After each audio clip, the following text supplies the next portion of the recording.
Keberkahan dari penguasa yang adil. Suatu masa sebelum diutusnya Nabi Muhammad SAW, salah seorang Kisra atau raja Persia yang adil bijaksana sedang berburu di hutan belantara. Karena asyiknya mengejar buruan, sang raja terpisah dari pasukannya, padahal saat itu hujan mulai turun. Ia melihat sebuah gubuk sederhana dan minta izin untuk berteduh, yang segera saja diizinkan. Penghuni gubuk itu seorang wanita tua dan anak gadisnya tidak mengenal sang raja, karena saat itu tidak memakai pakaian kebesarannya. Di salah satu gubuk itu ada seekor lembu. Sang gadis memerah susunya dan memperoleh hasil yang melimpah untuk menjamu tamunya tersebut. Sang raja minum dan ia langsung merasakan kesegarannya.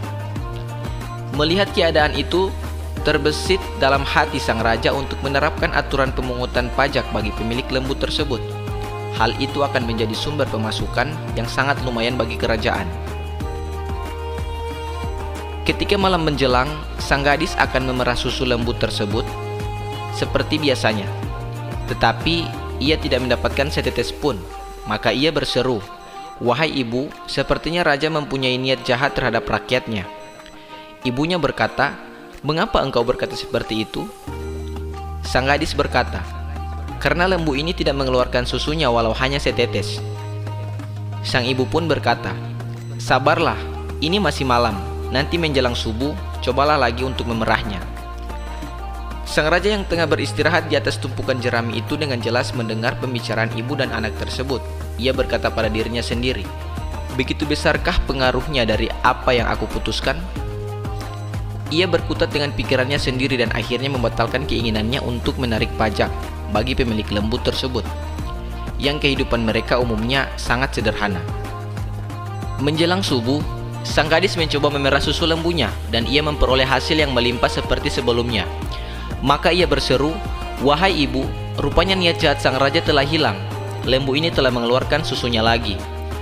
Sang ibu mengucap syukur. Begitu juga dengan sang raja yang ikut mendengarnya.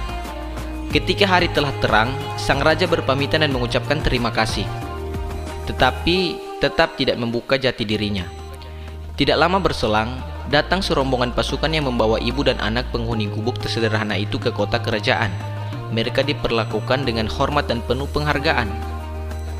Ketika mereka dihadapkan kepada sang raja, barulah mereka menyadari kalau tamunya semalam adalah penguasa yang sempat dibicarakan atau digibahinya. Mereka berdua minta maaf, tetapi raja yang bijaksana itu berkata, "Tidak mengapa, tetapi bagaimana engkau bisa mengetahui hal itu?" Sang ibu berkata, "Kami telah tinggal puluhan tahun lamanya di tengah hutan itu. Jika raja yang memerintah berlaku adil dan baik, maka bumi kami ini subur, kehidupan kami luas dan lapang, serta ternak kami banyak menghasilkan. Tetapi jika raja yang memerintah berlaku kejam dan buruk, maka bumi kami ini kering, tanah dan ternak-ternak kami tidak menghasilkan apa-apa sehingga kehidupan kami menjadi sempit." Mendengar ucapan sang ibu, sang raja pun tersenyum dan mengucapkan terima kasih kepada ibu dan anak tersebut, karena kabar berita itu mengingatkan sang raja agar tetap berbuat adil terhadap rakyatnya. Dari kisah ini, marilah kita ambil hikmahnya. Marilah sejenak kita doakan para pemimpin kita agar selalu berlaku adil terhadap rakyatnya. Kepada saudaraku sesama muslim, mari dukung channel ini dengan memberikan like dan subscribe-nya. Jangan lupa nyalakan loncengnya agar saudara akan terus mendapat updatean kabar terbaru dari channel Serambi Madinah Official. Apabila saudara berkenan, silakan di-share konten ini agar dapat memberi manfaat kepada saudara-saudara kita yang lain. Terima kasih. Wallahul muwafiq ila aqwamit thoriq. Wassalamualaikum warahmatullahi wabarakatuh.